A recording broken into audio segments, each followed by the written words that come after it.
Bonjour à tous, bienvenue dans les ateliers techniques en ligne 3Design. Donc aujourd'hui nous allons aborder plus particulièrement la partie 3Shaper, la partie de modelage.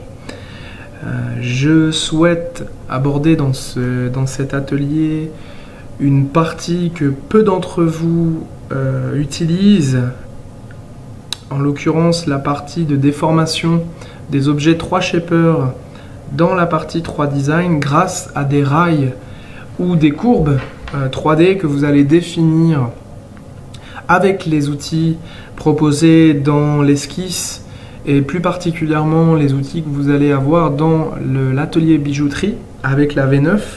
On va aujourd'hui travailler avec la fonction taille de doigt qui est disponible dans la version 9 de 3Design pour pouvoir préparer les rails qui vont me permettre de déformer correctement un objet 3Shaper en sachant que au final nous aurons la possibilité de recalculer l'élément avec des nouvelles tailles et des nouvelles proportions pour la création qui va être effectuée pendant l'atelier en ligne. Alors pourquoi déformer un objet 3Shaper avec des courbes dessinées dans 3Design? Vous allez voir que parfois il est difficile d'imaginer les sections de balayage qu'on pourrait obtenir, par exemple sur le bout de cette bague ici. Il est assez difficile de gérer correctement une section ou alors le congé que vous allez avoir sur le corps de bague.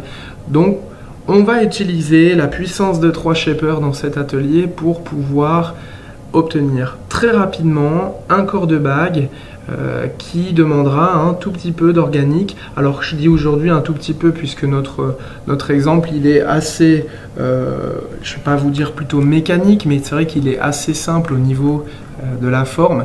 Mais vous allez voir qu'au fur et à mesure on va pouvoir déformer l'élément de modelage pour pouvoir tourner la pièce et puis la déformer comme vous auriez pu faire avec un objet 3Shaper. Là on va vraiment déformer la partie corps de bague qui va être à plat et on va obtenir une bague de type toi et moi très facilement avec énormément de contrôle, que ce soit au niveau des courbes ou au niveau du modelage. Voilà, donc je vous propose de commencer tout simplement avec un nouveau fichier et puis on va aborder tranquillement la création. Alors je vous propose de commencer avec la création d'une taille de doigt puisque l'atelier concerne la création d'une bague. On va bien évidemment choisir la base de la bague qui va être la taille de doigt. Donc la taille de doigt, on va y accéder grâce, on va plutôt la créer grâce à la fonction qui se trouve à l'intérieur de l'atelier bijouterie.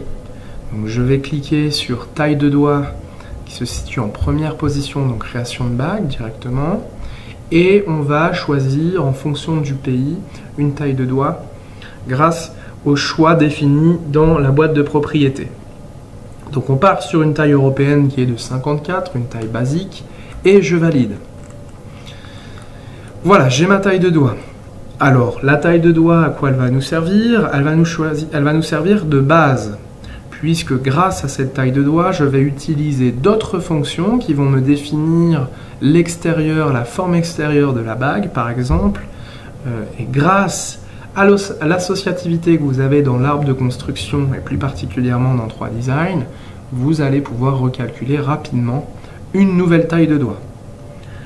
Donc, je vais utiliser une fonction qui va me permettre de faire l'extérieur de la taille de doigt, l'extérieur de la bague, la forme extérieure de la bague, en cliquant sur cette fonction qui s'appelle contour de bague. Donc je vais sélectionner la taille de doigt, je clique sur contour de bague, automatiquement je retrouve ma taille de doigt dans la fonction et je vais vous donner une petite astuce que vous connaissez peut-être, qu'on vous a déjà donnée lors des formations. Je vais utiliser la deuxième boîte vide qui va être la courbe extérieure de mon anneau ou de ma bague. Donc je vais sélectionner, au lieu de créer quelque chose de nouveau dans le module d'esquisse, je vais sélectionner de nouveau la taille de doigt. Ce qui va me donner une courbe rapidement et je vais me baser directement sur la taille de doigt que j'ai dessinée et automatiquement le logiciel va me proposer une courbe extérieure définie sur le haut de la bague, le bas de la bague et sur les côtés. Donc grâce à cette petite astuce, je n'ai pas besoin de dessiner une deuxième courbe, un deuxième cercle, je vais directement utiliser la taille de doigt. Alors, on va utiliser, par défaut, je vais garder 3 mm. On va garder les 3 mm. Par contre, sur le bas, je vais garder 2 mm. Et puis, on va, sur le côté, mettre plutôt 2,5. Voilà.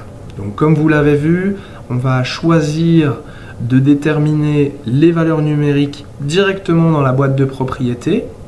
Si vous avez un cahier des charges et que vous connaissez déjà les valeurs à entrer pour le haut, la partie basse et la partie des côtés, vous pouvez directement le rentrer dans une valeur numérique. Mais je peux tout à fait décider de manipuler directement les flèches rouges pour pouvoir avoir un premier aperçu du design et de l'aspect extérieur de la bague. Et puis, quand j'aurai terminé cette manipulation, on peut partir sur quelque chose qui va être plus précis pour éviter d'avoir des décimales et d'avoir un 2,77 ou un 2,83, ce qui va alourdir les calculs. On va préférer avoir des valeurs numériques précises, arrondies au 5 dixièmes ou avoir des 3 mm ou des 2 mm pour préférer des calculs plus rapides et peut-être avoir au final, quand vous allez par exemple faire un dessin technique, avoir des cotes plus rondes. Voilà, donc je valide.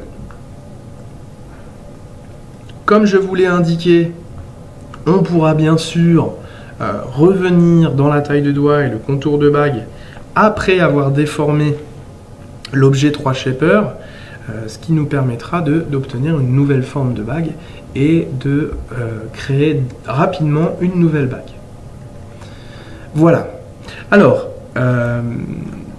cet aspect miroir et réflexion, je vais le désactiver puisque nous sommes au début de la création et il est vrai que malgré le joli aspect qu'on pourra avoir au final, quand vous allez faire par exemple une capture d'écran ou alors utiliser les nouvelles options de rapport directement, c'est vrai qu'on aura des aspects assez jolis au niveau du rendu 3D, mais quand je pars sur une création nouvelle, il vaut mieux désactiver directement les options 3D et je vais le faire avec les paramètres d'affichage 3D que vous trouverez dans les options 3 Design et je vais désactiver le miroir et les ombres. Voilà. Alors petite parenthèse, j'ai les paramètres d'affichage 3D qui se situent dans ma barre d'accès rapide ici, puisque je peux directement les glisser-déposer. Vous voyez, je suis dans affichage, je vais pouvoir prendre paramètres d'affichage 3D et les glisser-déposer à l'intérieur de ma barre d'accès rapide, pour éviter d'aller chercher à l'intérieur de mon logo et puis aller dans l'affichage. Donc toutes les icônes, toutes les options que vous avez dans 3 Design avec des icônes peuvent être glissées, déposées à l'intérieur de la barre d'accès rapide. Donc ça, c'est une petite astuce que vous pourriez utiliser pour travailler rapidement. Voilà, petite parenthèse. Alors, on va définir la forme globale du toi et moi que vous allez avoir à faire pour pouvoir déformer le 3Shaper, l'objet 3Shaper. Donc je vais dans un premier temps sélectionner la taille de doigt. Donc, vous verrez dans un deuxième temps pourquoi j'ai défini mon contour de bague, mais je vais sélectionner ma taille de doigt ici. Alors ma taille de doigt, on va la sélectionner et cliquer sur toi et moi. Voilà. Alors la fonction toi et moi, nouvelle fonction intégrée dans 3Design V9 pour pouvoir rapidement faire en 3D on va plutôt parler d'hélice, plutôt de spirale en 3D directement, hélix, mais bien sûr c'est pour pouvoir faire une base que vous allez utiliser pour pouvoir faire ces fameuses bagues toi et moi. Et on est ici dans une fonction qu'on appelle assistant. Cet assistant qui va nous permettre de dessiner rapidement une courbe 3D avec toutes les valeurs associées à cette courbe 3D et des différents modes pour pouvoir avoir toutes les options possibles associées à ces fameuses bagues toi et moi. Et là en l'occurrence je vais utiliser un mode de recouvrement qui va être asymétrique pour pouvoir avoir des terminaisons qui seront plus longues sur la droite comparé à la gauche. Donc vous allez voir que je vais par exemple gérer l'angle à gauche ici pour pouvoir avoir quelque chose de plus long. Voilà. Donc comme je vous l'ai indiqué, au niveau du design, on va tirer un petit peu plus comme ça. Je vais zoomer pour bien travailler. Hop, ouais, je vais partir comme ça. On va plutôt partir sur 40 degrés. Voilà. Et puis l'angle à droite ici, on va le tirer plutôt vers l'intérieur pour pouvoir le faire un tout petit peu plus petit. Ouais, le logiciel réajuste automatiquement le milieu de mon hélice. Voilà, et je vais mettre une valeur un peu plus précise, égale à 10. Je vais cacher mon plan, voilà, comme ça je peux travailler plus rapidement. Et puis l'angle de référence qui est l'angle global, vous voyez que je vais bouger tout en haut. On va plutôt le forcer vers la droite. Je vais essayer de mettre un 70, voilà, pour pouvoir obtenir la forme de base. Voilà, donc là c'est la forme de base, plutôt asymétrique. On peut bien sûr travailler sur toutes les vues pour pouvoir travailler correctement au niveau de ma courbe 3D. Alors, on va choisir un angle d'écartement. Alors, ça va être plutôt une distance d'écartement que je vais définir sur le côté. Donc là, on peut choisir peut-être 7,5, ça sera suffisant. Comme je vous l'ai indiqué, on pourra toujours revenir dans la fonction toi et moi qui va être créée dès que j'aurai fini de paramétrer toutes les options à l'intérieur pour pouvoir définir une nouvelle déformation et une nouvelle bague. Si jamais vous n'êtes pas satisfait du résultat, on va bien sûr pouvoir revenir sur toutes les options possibles. Voilà. Hop, je vérifie toujours l'enregistrement, savoir si tout va bien. Voilà. On va ensuite accéder au troisième onglet. Alors le deuxième onglet, je ne vais pas l'utiliser puisque je n'ai pas envie de faire de terminaison avec un angle. On va choisir une courbe standard. Vous pourriez bien sûr utiliser ce type de terminaison, mais je préférais utiliser une forme standard. Donc on va partir directement sur le troisième onglet. Et je vais définir la forme extérieure de ma bague. Et là, le contour de bague que j'ai créé tout à l'heure va rentrer dans l'option toi et moi.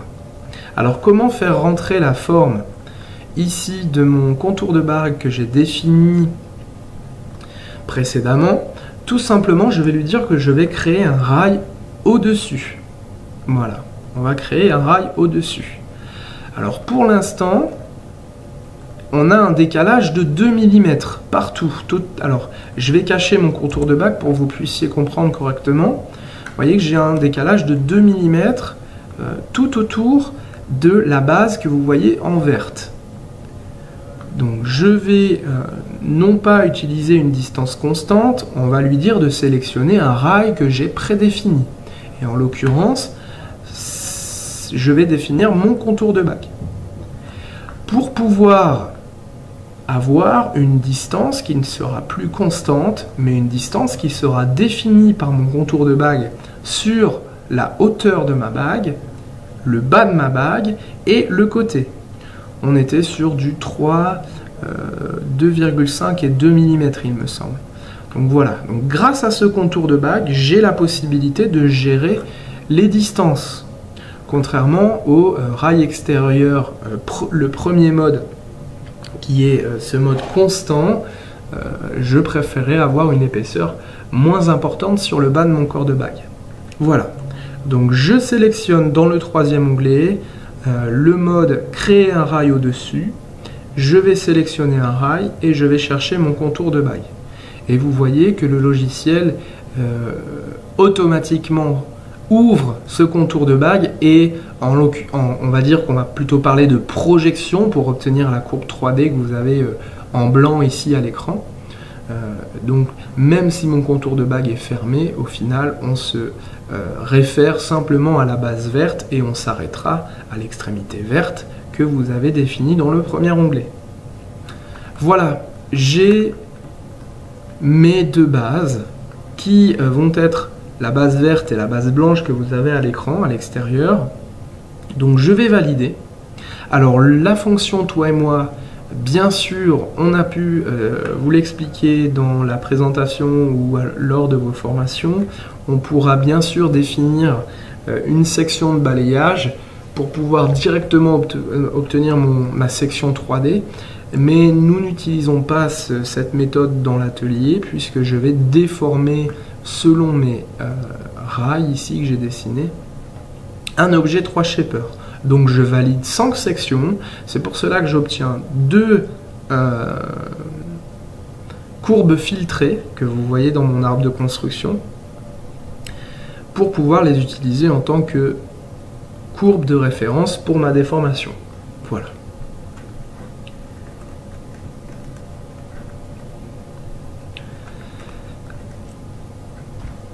On va enregistrer, j'enregistre rapidement, voilà. On va pouvoir maintenant attaquer la partie 3 shaper pour pouvoir définir la forme globale de mon corps de bague. Alors, pour pouvoir rentrer dans 3 shaper, je pense que vous connaissez le chemin. Je vais bien sûr masquer mes plans. Alors je dis bien sûr, mais ça pourrait être un conseil. Je masque mes plans pour rentrer dans 3 shaper. Cela m'évitera d'être gêné au niveau du modelage pour pouvoir manipuler les points, les faces, les arêtes plus facilement. Donc on va sélectionner le module 3 shaper qui se trouve ici en 3e position et nous allons commencer le modelage. Alors, à quoi va consister la création du modelage? On va simplement créer une forme globale qui va être la forme de notre corps de bague que nous allons déformer autour des rails. Alors, cette forme globale, vous allez voir que on va pouvoir définir quelque chose qui va être assez grossier sur le départ, puisqu'on va travailler ensuite dans la précision grâce à l'associativité que vous avez également dans la partie modelage.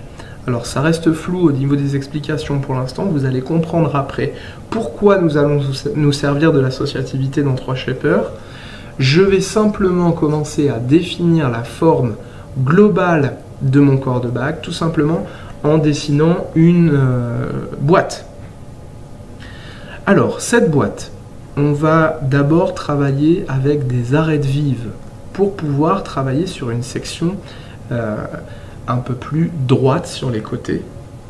Donc je vais tout de suite sélectionner arêtes vives.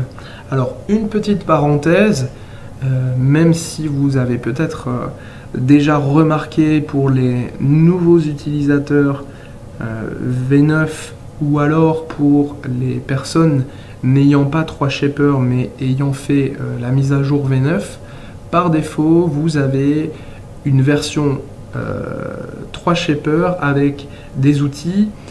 Vous n'aurez pas la totalité des outils bien sûr comparé à la version Pro 3 shaper, mais vous avez, je ne sais plus le nombre exact, mais vous avez un certain nombre d'outils qui vous permettront tout à fait de faire l'exemple que je suis en train de vous définir pour pouvoir faire la boîte, tout du moins.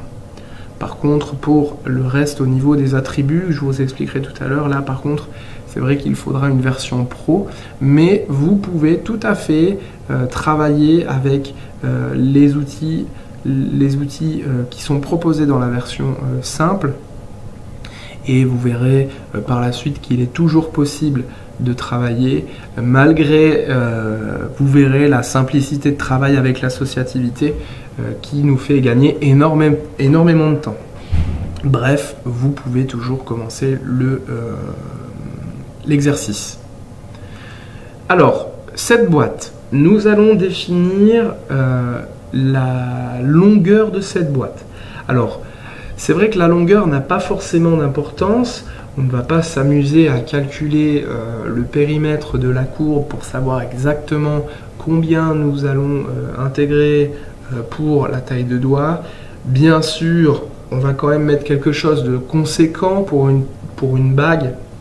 Donc là, on va travailler sur la longueur du corps de bague. Donc je vous conseille, ce n'est pas quelque chose qui est acquis, c'est des tests que j'ai fait, donc je vous conseille de plutôt passer au-dessus des 100 pour pouvoir avoir quelque chose de plus joli au niveau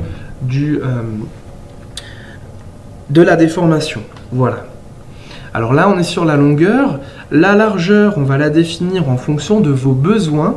C'est-à-dire que là, je vais travailler sur la largeur du corps de bague. Donc on va travailler sur, disons, 3 mm. Voilà, donc ça, par contre, vous pouvez le rentrer de suite pour pouvoir définir la largeur de la bague. Et puis, on va travailler maintenant sur la hauteur pour pouvoir avoir quelque chose d'un peu plus fin. On va partir, voilà, sur ce type de modèle. Voilà, alors je pars sur 14, on va arrondir comme je vous l'ai indiqué. Et nous allons attaquer le nombre de tranches. Alors, le but de cet exercice vous montrera également comment travailler proprement avec 3 shapers. Évitez de commencer avec une création qui comprendra énormément de faces sans avoir déjà modelé. C'est-à-dire qu'on va déjà avoir un nombre de faces qui est déjà assez conséquent sans avoir commencé le modelage. Pour moi, c'est quelque chose qui est inimaginable puisque plus on va avoir de faces au départ, plus nous allons avoir de difficultés à manipuler toutes ces faces, tous ces points ou tous ces arêtes. Donc, encore une fois, je le répète, optimiser le nombre de faces pour pouvoir travailler proprement et de travailler au fur et à mesure sur de la précision. Pourquoi je vous indique cette règle? Puisque vous allez voir que grâce à la partie associativité que vous avez entre 3 designs et 3 shapers, on évitera de travailler avec toutes ces faces. Là, pour l'instant, ce que je vais faire, c'est que je vais travailler avec 2 faces sur X, Y, Z. Donc on va découper sur X, Y, Z avec 2 tranches. Donc vous voyez qu'on obtient ce résultat. Et ce sera largement suffisant pour cet exemple, puisque je vais vous montrer une astuce par la suite pour pouvoir obtenir plus de précision et plus d'avoir un aspect de surface qui sera plus joli au final au niveau de la déformation, sans avoir à manipuler 50 faces à la fois dans le même modelage. Voilà. Donc surtout respectez, réfléchissez, anticipez à la création pour vous dire est-ce que je dois mettre de suite toutes ces faces sur mon objet pour pouvoir travailler ensuite, ou alors est-ce que je peux réfléchir à une fonction qui pourra m'aider à ajouter plus de faces, à affiner et éviter de manipuler un nombre de faces qui est trop conséquent. C'est des choses qu'il va falloir faire, qu'il va falloir apprendre dans 3 shapers, anticiper la création. Voilà. Pour les utilisateurs 3 shapers ou pour les personnes qui débutent, peut-être que vous avez pu vous apercevoir qu'il est difficile d'aborder une création quand vous avez énormément de faces au début. Donc faites attention à ça.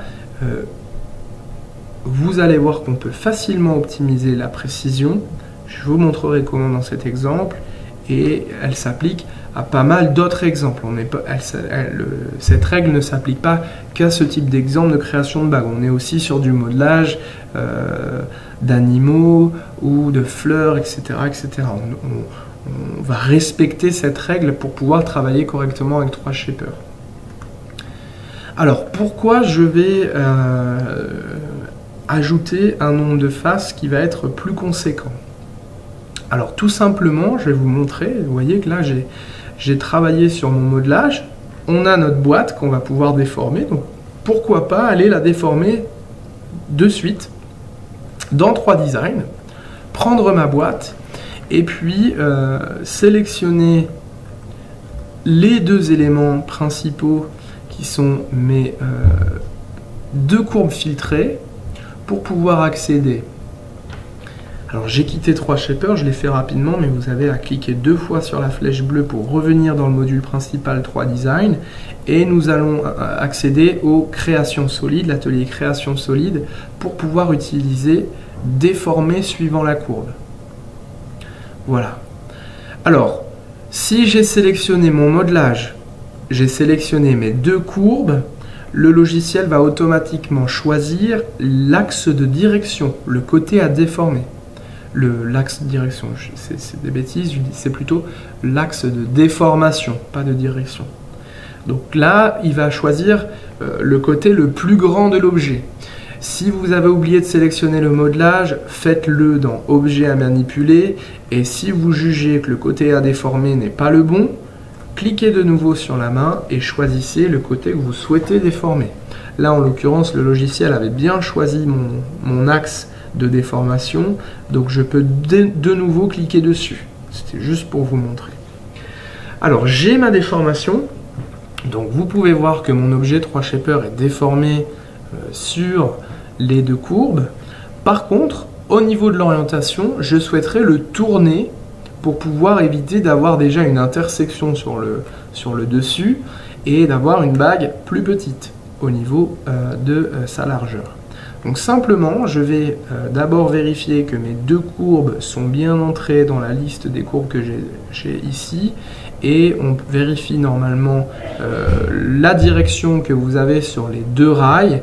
Normalement, si vous avez bien travaillé et bien suivi les étapes, vous avez exactement la même direction sur les deux rails principaux. Donc je vais simplement tourner à 90 degrés, voyez, pour pouvoir avoir ce type de déformation. Et je vais valider. Alors voici le résultat. Alors vous allez me dire, il nous a raconté n'importe quoi, c'est pas beau le résultat. Tout simplement, pourquoi nous n'avons pas un joli résultat?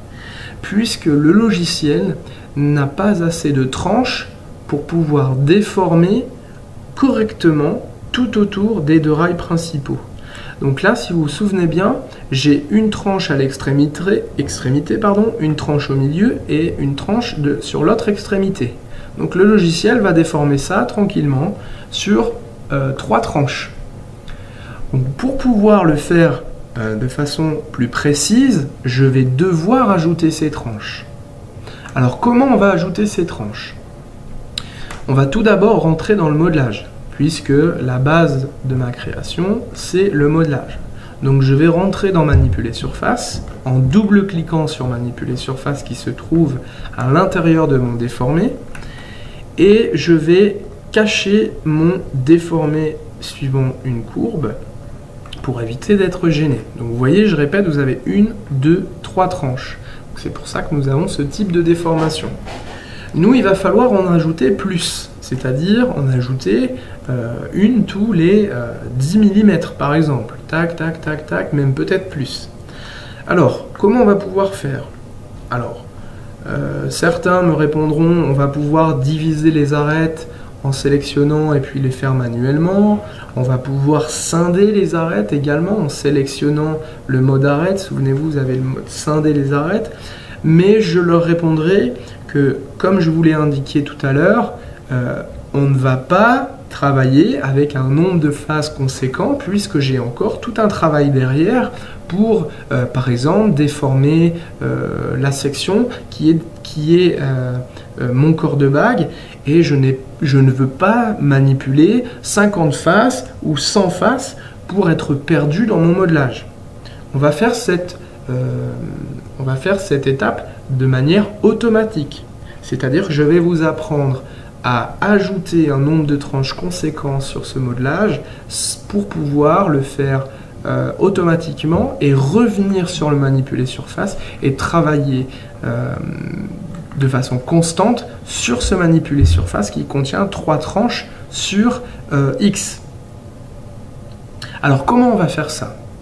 Alors souvenez-vous, je vais vous montrer de la méthode manuelle quand je vais passer en mode arête ici dans 3 shapers pour pouvoir sélectionner mes arêtes. Si je sélectionne tout le contour, alors je peux le faire de façon manuelle ou alors je peux cliquer une fois et puis utiliser la fonction arête parallèle, hein, c'est un choix.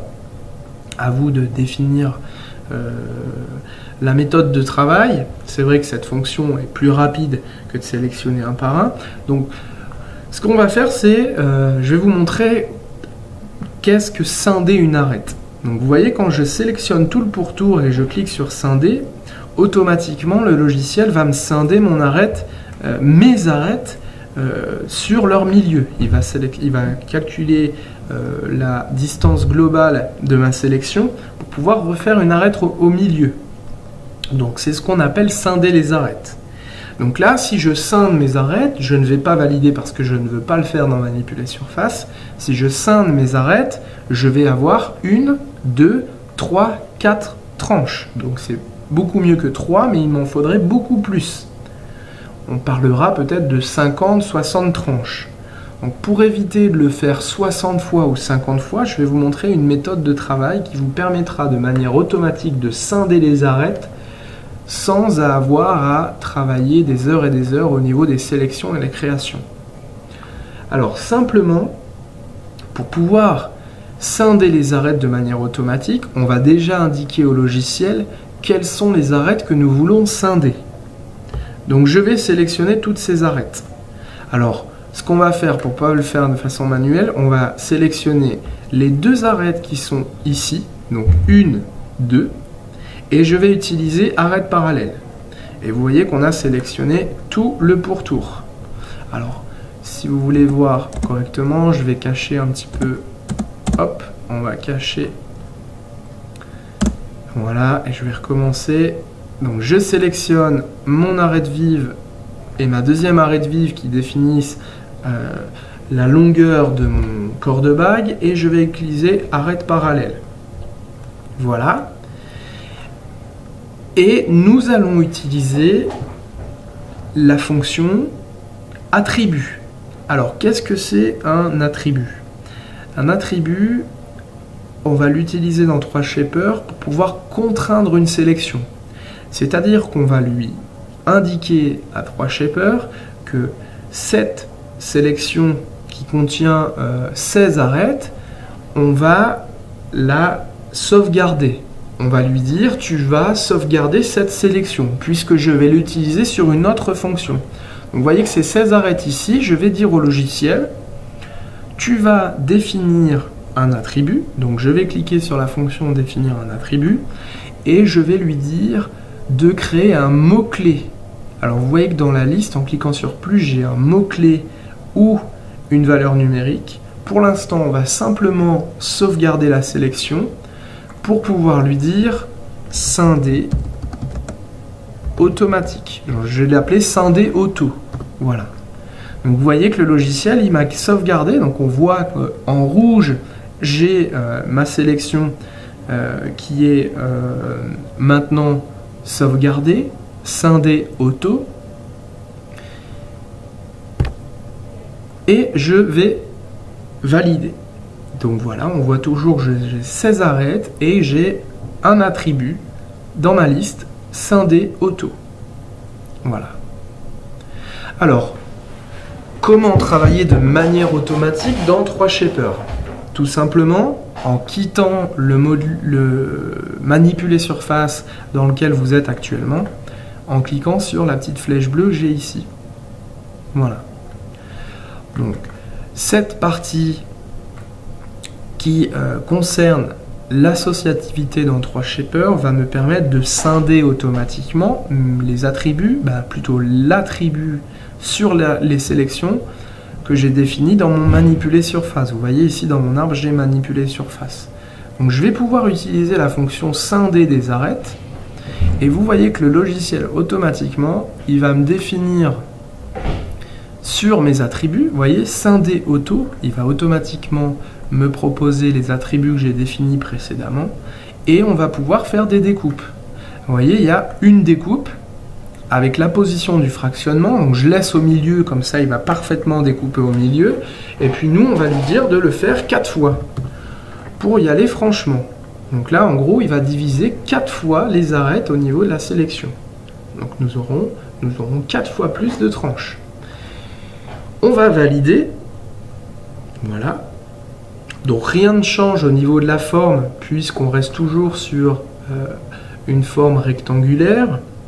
Mais par contre, ce que je peux faire, c'est vous montrer quel est le résultat final des tranches, simplement en créant un nouveau manipuler surface. Alors ce manipuler surface, vous n'avez pas à le faire, c'est simplement pour vous montrer le résultat. Donc je clique dessus et vous voyez maintenant que nous avons scindé correctement ma forme rectangulaire de façon précise sur les arêtes qui ont été sélectionnées et sur lesquelles j'ai intégré mon attribut. Donc là, j'ai scindé parfaitement de manière, on va dire, précise ma forme rectangulaire et cette fois-ci, ma déformation va se faire de façon plus jolie et on obtiendra un résultat plus joli.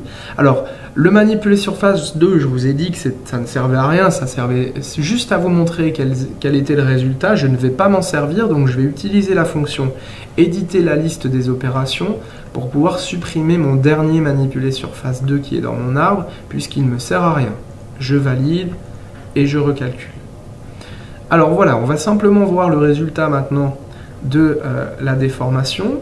Et vous voyez que cette fois-ci, avec un nouveau nombre, un nombre plus important de tranches, j'ai quelque chose de beaucoup plus précis. Donc on respecte la taille de doigt, j'ai une forme qui est beaucoup plus jolie au niveau de la déformation, j'ai mon épaisseur de 3 mm, donc c'est une chose qu'il va falloir respecter quand vous allez déformer un objet 3Shaper, pardon. 3Shaper, il ne faut pas garder un nombre de faces qui va être le nombre de faces de départ quand vous allez faire votre déformation, puisque plus vous avez de tranches et plus le logiciel va suivre les rails principaux que vous avez définis. Donc ça c'est très important. Alors voilà, donc je ne vais pas de suite changer la taille de doigt, mais on peut le faire maintenant si vous le souhaitez, mais à tout moment je peux retourner dans mes entités que j'ai créées et changer le corps de bague, le contour de bague, etc., etc. Donc à vous après de définir quel est le projet, quel type de modification vous voulez apporter à la création. Mais pour l'instant, je vais revenir dans mon manipuler surface. Vous voyez, dans mon arbre de construction, je vais revenir dans mon manipuler surface pour pouvoir ajouter un petit peu plus de, disons, de design et de modification à mon modelage. Puisque pour l'instant, on est quand même sur quelque chose qui reste assez basique. Alors, qu'est-ce qu'on pourrait ajouter ?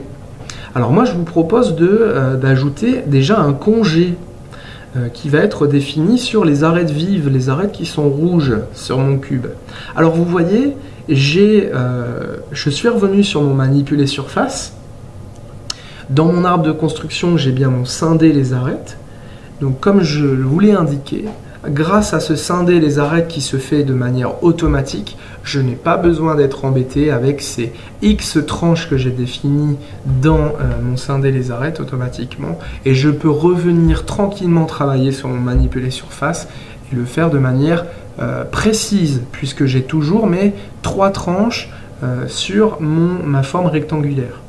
Donc on va travailler assez rapidement, c'est-à-dire que je peux bouger mes points, sélectionner mes faces, puisque le nombre est assez minime. Donc là, je vais sélectionner une arête vive et on va utiliser une fonction qui s'appelle arête vive dans le mode de sélection pour sélectionner toutes les arêtes vives qui sont dans mon modelage, dans mon manipulé surface. Alors, qu'est-ce qu'on va faire sur ces arêtes vives? Eh bien, soyons fous, on va également paramétrer des attributs pour pouvoir intégrer mon congé. Alors, j'ai sélectionné mes arêtes vives et je vais de nouveau créer des attributs. Alors même si j'ai déjà mon scindé auto qui est défini sur mes arêtes extérieures, on va quand même créer un nouveau mot-clé sur la nouvelle sélection, puisque le scindé auto concerne quelque chose qui est complètement différent. Là, on va travailler sur les arêtes vives pour pouvoir faire notre congé, nos congés, directement sur les arêtes sélectionnées. Donc de nouveau, je clique sur plus, je renomme congé. On aurait pu leur donner une valeur numérique directement si vous voulez par exemple garder un congé de 0,2 de façon constante, mais ça on verra peut-être plus tard dans d'autres ateliers. Donc là on va faire scindé auto, congé, donc j'ai bien ma liste des 2 attributs. Je vais revenir dans la partie intermédiaire et vous pouvez vous apercevoir qu'on a la partie chanfreiné ou congé qui se situe dans la partie outils de construction. Je clique dessus, automatiquement le logiciel va me proposer de faire mon congé ou mon chanfrein. Vous voyez sur l'objet qui a été scindé automatiquement, donc là on peut le voir correctement comment le logiciel a scindé, et je vais définir mon rayon de congé ou mon rayon de chanfrein. À vous de choisir si vous voulez faire un rayon ou un chanfrein. Alors on va définir le rayon de congé par exemple sur 0,2 et on va lui dire qu'on veut effectivement un congé. Je vais supprimer les arêtes vives et je valide. Et automatiquement je vais avoir mon congé sur ma forme rectangulaire, vous voyez. Hop. Alors après, si vous voulez changer, si vous voulez avoir quelque chose de différent, vous pouvez choisir. Si vous voulez avoir quelque chose de plus grand, si vous voulez avoir une modification telle quelle, ou alors vous voulez forcer les arêtes vives, là, ce sera plutôt dans le cas où vous allez faire un chanfrein. Et au final, je vais obtenir ma forme. Donc on obtient notre rectangle avec notre congé dessus. Si je reviens dans 3Design et que je recalcule, automatiquement, je vais avoir ma forme avec mon congé sur les extrémités. Donc si après vous voulez avoir une autre... Hop. Si vous préférez avoir des congés que sur les extrémités, par exemple, on va dire sur l'extérieur, vous pouvez revenir dans le manipuler surface et puis effacer les attributs associés, par exemple. Hop, alors je vais revenir ici. On peut de nouveau sélectionner tous les éléments associés au congé. Je vais supprimer mon congé. Et puis, par exemple, on va redéfinir la sélection. Là, après, c'est vraiment en fonction de la création. Donc, on imagine, par exemple, sélectionner que l'extérieur. Voilà. Alors, faites attention, on va sélectionner que l'extérieur. Je ne vais pas sélectionner la totalité. Hop. Donc là, dans ce cas-là, la sélection parallèle ne fonctionne pas. Je vais sélectionner mes attributs. On va de nouveau changer en congé. Voilà. Hop.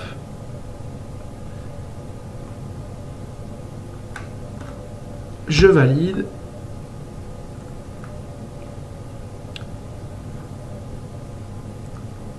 Dans la fonction pour travailler que sur l'extérieur.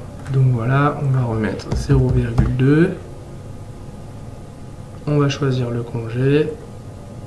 Et vous voyez que j'ai maintenant mon congé que sur les extrémités. Voilà. Et j'ai des extrémités plates, si vous voulez avoir des extrémités plates. À tout moment, vous pouvez revenir dans le chanfrein si vous voulez avoir quelque chose d'un peu plus conséquent, 0,4 par exemple. On va recalculer et on obtient un congé un peu plus gros, un peu plus important. Voilà. Donc, comme vous pouvez voir dans mon arbre de construction, j'ai scindé mes arêtes qui découpent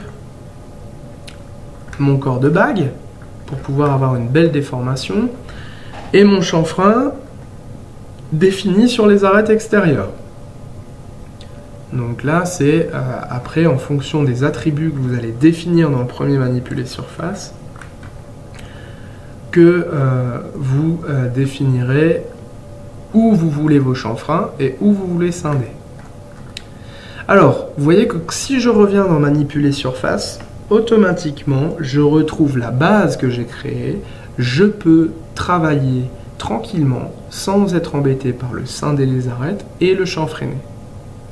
Ce qui va me permettre maintenant d'augmenter le modelage, c'est-à-dire quand je dis augmenter, c'est augmenter les manipulations dans mon modelage pour pouvoir travailler maintenant avec une nouvelle forme de bague.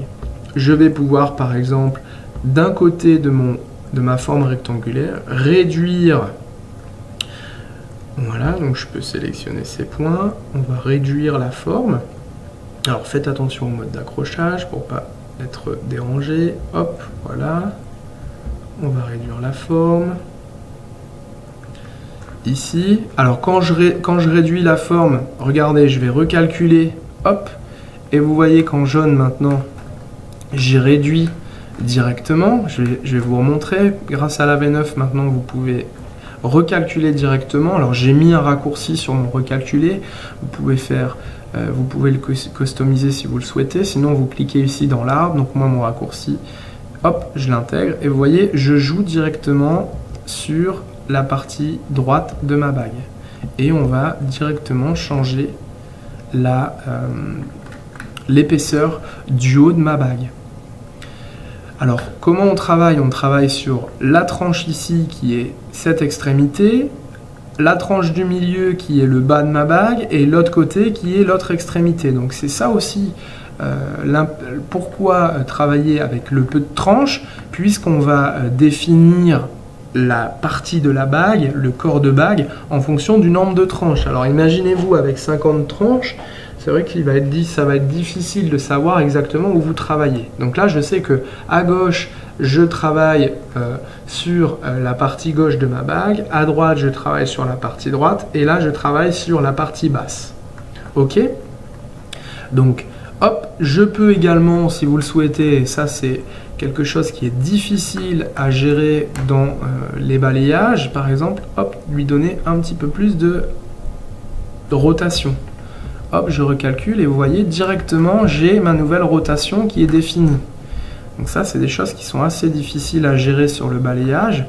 Donc vous pourrez avoir ce type de bague en changeant simplement la direction d'orientation. Donc là, on va faire un tout petit peu moins. Je recalcule et on peut travailler sur l'autre partie.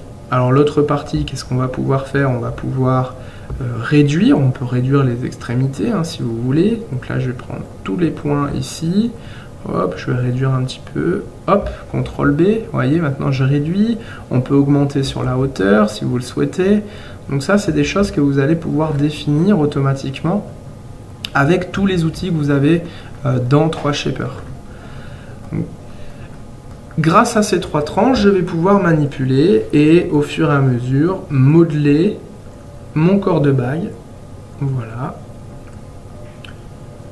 Alors faites attention aux sélections et je vais revenir rapidement dans 3Design pour vous montrer le résultat.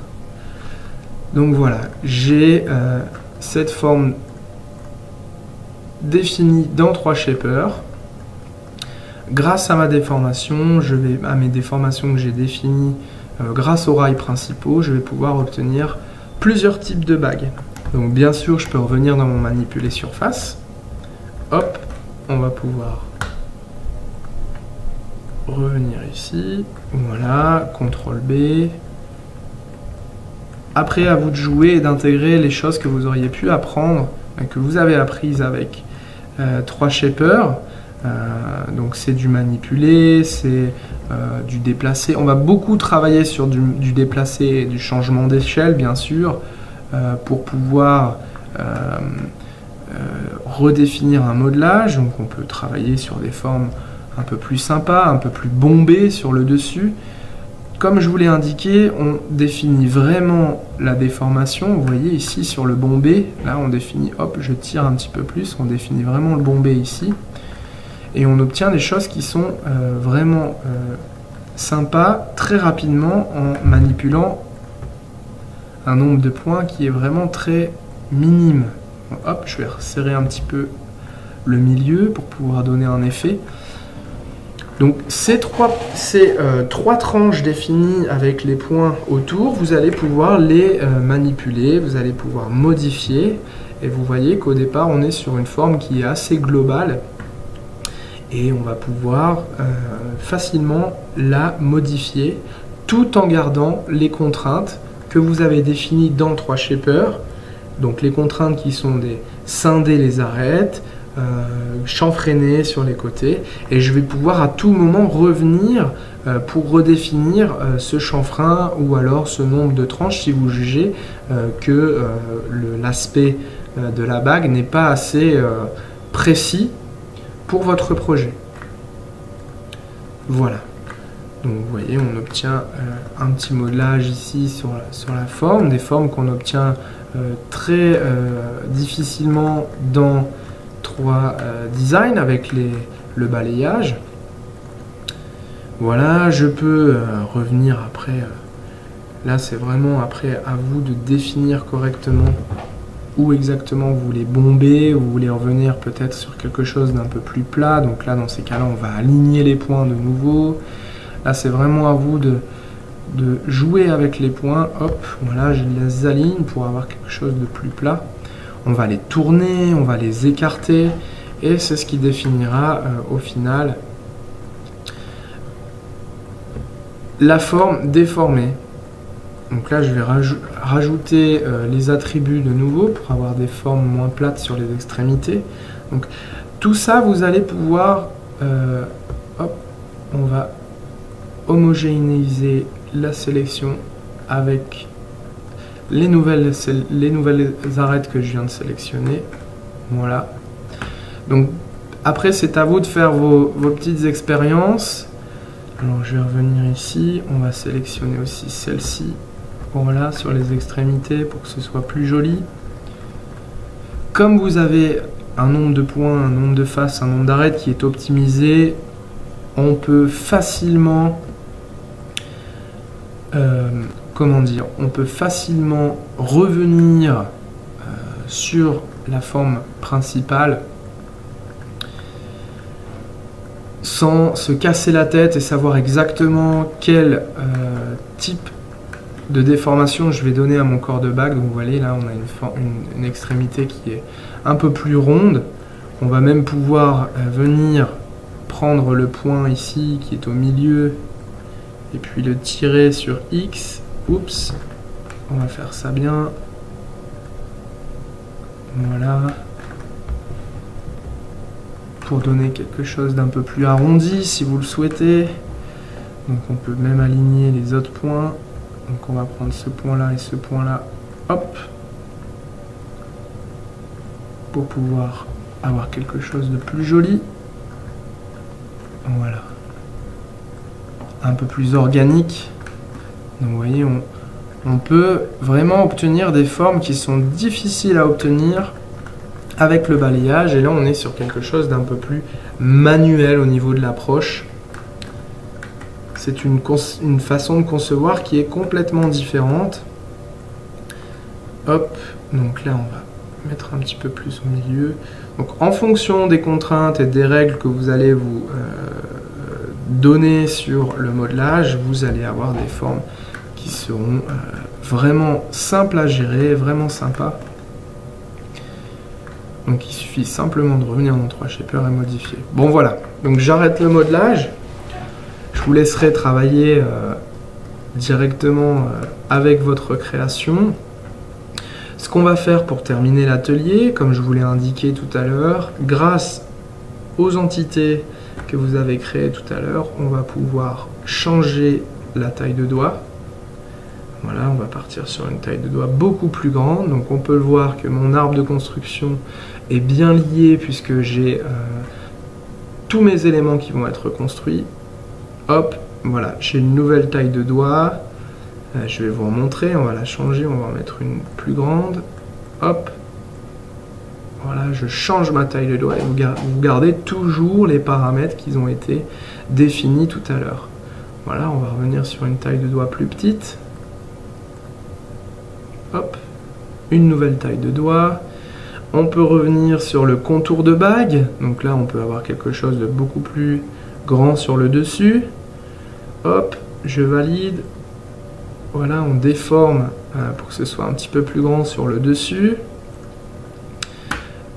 Voilà, donc je reviens, je vais faire un peu moins grand, je vais faire un peu plus grand sur les côtés, un peu plus fin sur le dessous. Hop, de nouveau on recalcule. Voilà.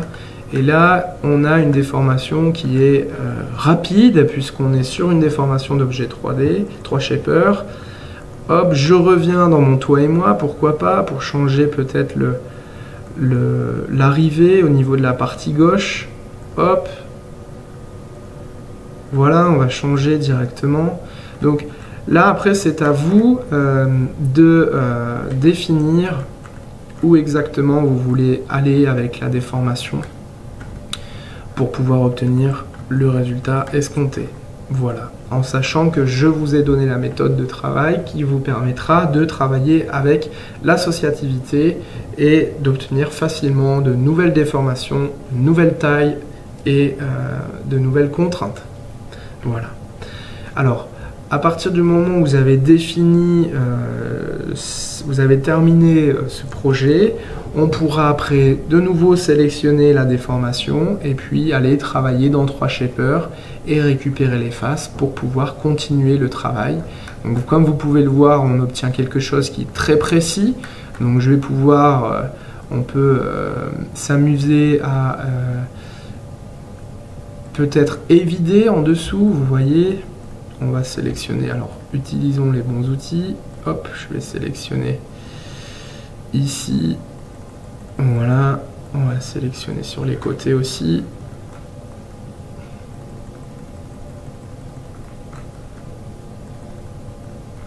Voilà, pour évider à l'intérieur, c'est une chose qu'on va pouvoir faire. On va pouvoir intégrer les couleurs dessus pour dire je veux définir mon évidé. Hop, on va lui dire de ne pas le faire sur cette partie-là. Je vais faire un... Voilà, on va faire que sur ces parties rouges. On va utiliser le déformer, le évider corps de bague ici. On va faire ça de façon normale. Voilà. On va faire un petit décalage sur le bord. On va faire ça, on va laisser un peu de matière, on va faire 0,5, hop. Et on évite à l'intérieur. Voilà. Donc directement, j'ai mon évidé en fonction de mon deuxième modelage. Bien sûr, cette partie-là n'est plus liée à la première partie puisque le logiciel va vous demander de recalculer l'objet importé.